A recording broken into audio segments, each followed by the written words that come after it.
నమస్తే, నేను మధు.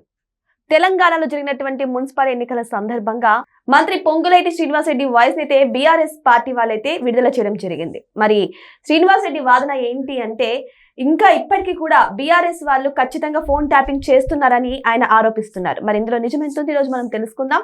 ప్రస్తుతం మనతో పాటు ఉన్నారు సీనియర్ జర్నలిస్ట్ సిఎస్ రావు గారు. వారిని అడిగి మరిన్ని విషయాలను తెలుసుకుందాం. నమస్కారం సార్. సార్, ఈ రోజు మున్సిపల్ ఎలక్షన్స్ జరిగాయి. సో ఈ సందర్భంగా మంత్రి పొంగులేటి శ్రీనివాసరెడ్డికి సంబంధించినటువంటి ఒక వాయిస్ టేప్ ని బీఆర్ఎస్ వాళ్ళు విడుదల చేశారు. మరి ఎలా విడుదల చేశారు, ఆయన ఫోన్ లో మాట్లాడిన మాటల్ని వీళ్ళు ఎలా విడుదల చేశారంటూ శ్రీనివాసరెడ్డి ఆరోపిస్తున్నారు. ఇప్పటికీ కూడా ఫోన్ ట్యాపింగ్ చేస్తుందా ఆ పార్టీ అని చెప్పేసి అడుగుతున్నారు. మరి నిజంగానే ఆ పార్టీ ఇప్పుడు కూడా ఫోన్ ట్యాపింగ్ చేస్తుందా సార్? సో ఒకవేళ చెయ్యకపోతే ఈ ఆడియో టేప్ ఎలా రిలీజ్ చేస్తారు అనేది మంత్రి పొంగులేటి శ్రీనివాసరెడ్డి గారు వేస్తున్నటువంటి ప్రశ్న.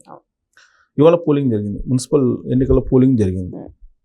దానికి సంబంధించి ఎగ్జిట్ పోల్స్ కూడా వచ్చాయి. ఆ ఎగ్జిట్ పోల్స్లో ఆల్రెడీ ఇప్పుడు కాంగ్రెస్ పార్టీ హవా కొనసాగుతుంది అనేటువంటిది కూడా ఇచ్చున్నారు. సరే, ఈ ఫలితాలను అక్కడ పెడితే 11వ తారీఖు అసలు వాస్తవ ఫలితాలు ఏందనేది వస్తాయి. ఇప్పుడు పోల్ పల్స్ అని చెప్పి ఒక సంస్థ ఆల్రెడీ రిలీజ్ చేసింది, కాంగ్రెస్ పార్టీ హవా కొనసాగుతుంది అని ఎగ్జిట్ పోల్స్ కూడా ఇచ్చింది. అయితే పొంగులేటి శ్రీనివాసరెడ్డి గారు ఈ ఎన్నికల ప్రచారం సందర్భంగా ఆయన ఉద్యోగులతో మాట్లాడారు. ఉద్యోగులతో మాట్లాడినటువంటి ఆడియో బయటకు వచ్చింది. తాతా మధు అని బీఆర్ఎస్ పార్టీ ఎమ్మెల్సీ, ఆయన బయట పెట్టారు. జనరల్గా మంత్రి హోదాలో ఆయన టెలికాన్ఫరెన్స్ నిర్వహించారు, ఫోన్ కాన్ఫరెన్స్ నిర్వహించారు. ఈ ఫోన్ కాన్ఫరెన్స్లో అనేక అంశాలు మాట్లాడారు ఉద్యోగులతోటి. పిఆర్సీ గురించి మాట్లాడారు, డిఎల్ గురించి మాట్లాడారు, పెండింగ్ బకాయిల గురించి మాట్లాడారు. ఇలా రకరకాల అనేక సమస్యలు ఉద్యోగులకు ఉన్నాయి, వాటన్నిటి గురించి ప్రస్తావించారు. ఆయన ప్రస్తావించినటువంటి అంశాలన్నీ కూడా ప్రలోభ పెట్టేలాగా ఉన్నాయి అనేది బీఆర్ఎస్ పార్టీ వాళ్ళు చేస్తున్నటువంటి ఆరోపణ. ఉద్యోగులను ప్రలోభ పెడుతున్నారు, ఉద్యోగులను బ్లాక్మెయిల్ చేస్తున్నారు. కాంగ్రెస్ పార్టీకి సపోర్ట్ చేయకపోతే మీ సమస్యలను పరిష్కరించమని చెప్పి బ్లాక్మెయిల్ చేస్తున్నారు. లేదా మేము ఇదిగో ఈ సమస్యలను మేము పరిష్కరిస్తాం, మీరు మాకు సహకరించండి అని చెప్పి అడుగుతున్నారు. ఇది ప్రలోభ పెట్టడమే కదా అని పొంగులేటి శ్రీనివాసరెడ్డి గారి మీద గవర్నర్కి, ఎన్నికల కమిషన్కి కంప్లైంట్ చేశారు బీఆర్ఎస్ పార్టీ వాళ్ళు. సరిగ్గా ఈ పాయింట్ దగ్గరే పొంగులేటి శ్రీనివాసరెడ్డి గారు బీఆర్ఎస్ పార్టీ మీద అనేక ఆరోపణలు చేస్తున్నారు. అసలు మీకు ఆడియో, నేను ఫోన్ కాన్ఫరెన్స్ పెట్టినటువంటి ఆడియో మీకు ఎలా వచ్చింది? మీరు అఫీషియల్గా ప్రెస్ మీట్ పెట్టి రిలీజ్ చేశారు, మీకు అది ఎలా వచ్చింది? అంటే ఇప్పటికీ కూడా మీరు ఫోన్ ట్యాపింగ్ చేస్తున్నారు. ఒకవేళ ఫోన్ ట్యాపింగ్ చేయకపోతే మీకు ఎలా వస్తుంది అనేది ఒక పాయింట్ రైజ్ చేస్తున్నారు.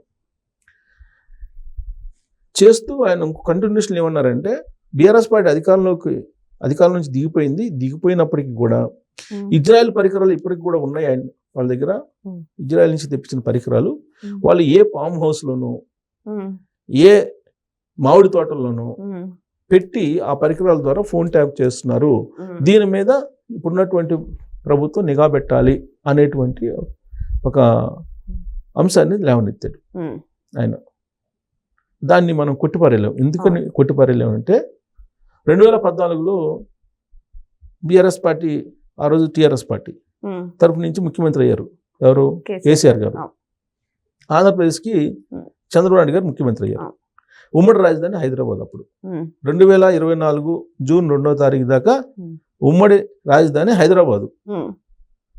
అందుకే ఆ మధ్యకాలంలో బొత్స సత్యనారాయణ గారు ఆంధ్రప్రదేశ్ రాజధాని ఏంటంటే హైదరాబాద్ రాజధాని కదా అని చెప్పి అన్నాడు ఆయన. సో అంటే ఉమ్మడి రాజధానిగా ఉంది. కాబట్టి చంద్రబాబు నాయుడు గారు తొలి రోజులు ఏం చేశారని అంటే, ఇక్కడ సెక్రటరియట్ ఉంది, అసెంబ్లీ ఉంది, కాబట్టి ఇక్కడే వారానికి 3 రోజులు ఉంటూ 2 రోజులు అక్కడ ఉంటూ 1 రోజు ఢిల్లీ, అలా ప్లాన్ చేసుకున్నారు. ఆ సందర్భంగా చంద్రబాబు నాయుడు గారి ఫోన్లు ట్యాప్ చేశారు. ట్యాప్ చేసి ఆ రోజు తెలుసుకున్న తర్వాత కేసు పెట్టారు. ఆంధ్రప్రదేశ్ ప్రభుత్వం ఫోన్ ట్యాపింగ్ చేస్తున్నారని చెప్పేసి కేసు పెట్టారు. కేసు పెడితే ఓటుకు నోటిఫికేషన్ తెర మీదకి తీసుకొచ్చారు వీళ్ళు. ఓటుకు నోటిఫికేషన్ ఏంటి? ఎమ్మెల్సీ ఎలక్షన్స్ జరుగుతున్నాయి. తెలంగాణలో ఎమ్మెల్సీ జరుగుతున్నప్పుడు సెబాస్టియన్ అనేటువంటి ఎమ్మెల్సీ ఉంటే అతన్ని ఓటు అడగడానికి రేవంత్ రెడ్డి గారు వెళ్ళారు. ఉమ్, రేవంత్ రెడ్డి గారు వెళ్ళి అక్కడి నుంచి చంద్రబాబు నాయుడు గారి చేత ఫోన్ మాట్లాడిచ్చారు. ఓకే. మాట్లాడిస్తే ఏం మాట్లాడారు, నాకంతా బ్రీఫ్ చేశారు, ఉమ్, నేను మీకు ఏం కావాలో నేను అది చేస్తాను, ఉమ్, మీరు కోఆపరేట్ చేయండి అని అన్నారు. ఓకే. ఇప్పుడు ఎలక్షన్ జరిగేటప్పుడు ఉమ్, ఓటర్ని ఓటు అడగడం తప్ప?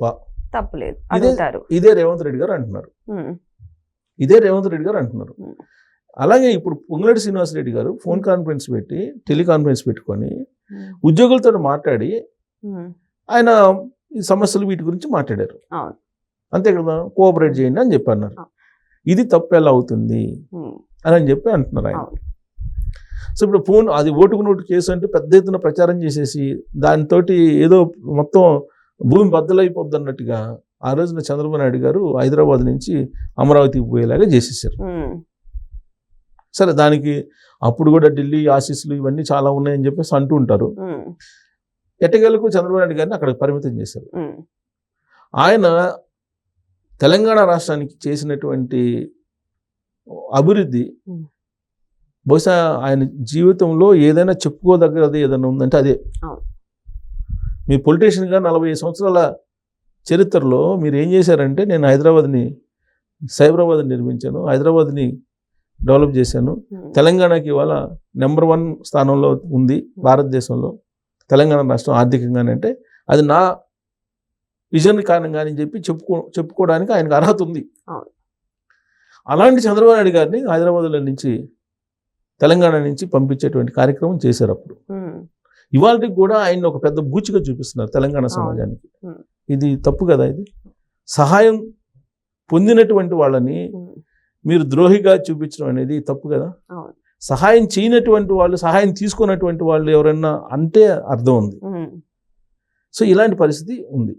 సో ఇదంతా కూడా ఫోన్ ట్యాపింగ్ వల్ల జరిగినటువంటి పరిణామాలు ఇవన్నీ. ఉమ్, ఇప్పుడు పొంగులేటి శ్రీనివాసరెడ్డి గారి విషయంలో కూడా ఆయన ఏమంటారు, గతంలో కూడా నా ఫోన్ ట్యాప్ చేశారు అంటున్నారు. ఉమ్, ఇప్పుడు బీఆర్ఎస్ పార్టీ అధికారంలో ఉన్నప్పుడు కూడా ఉమ్, అప్పుడు కూడా తన ఫోన్లు, తనకు సంబంధించిన బంధువుల ఫోన్లు, తనకు సంబంధించిన వ్యాపార భాగస్వాముల ఫోన్లు అన్నీ కూడా ట్యాప్ చేశారు అధికారంలో ఉన్నప్పుడు.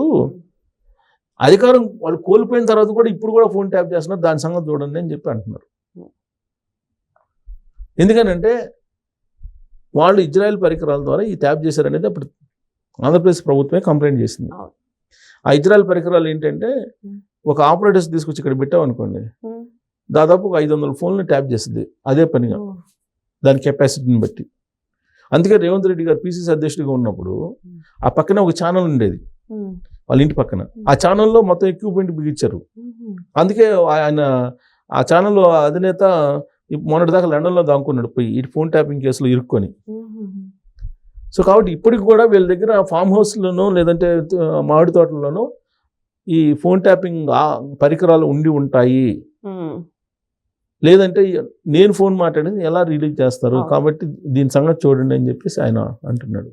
సో ఇది మున్సిపల్ ఎన్నికల సందర్భంగా, మున్సిపల్ పోలింగ్ సందర్భంగా ఒక పెద్ద చర్చనీయాంశం అయింది. బహుశా టర్నింగ్ పాయింట్ కూడా అవుతుందేమో ఇది రాబోయే రోజుల్లో. అంటే 13వ తారీఖు మనకు తెలిసింది టర్నింగ్ పాయింట్ అవుతుందా లేదని. సో పొంగులేటి శ్రీనివాసరెడ్డి గారు ఆరోపించినట్టు మళ్ళీ ఇప్పుడు ఫోన్ ట్యాపింగ్ జరిగిందంటున్నారు.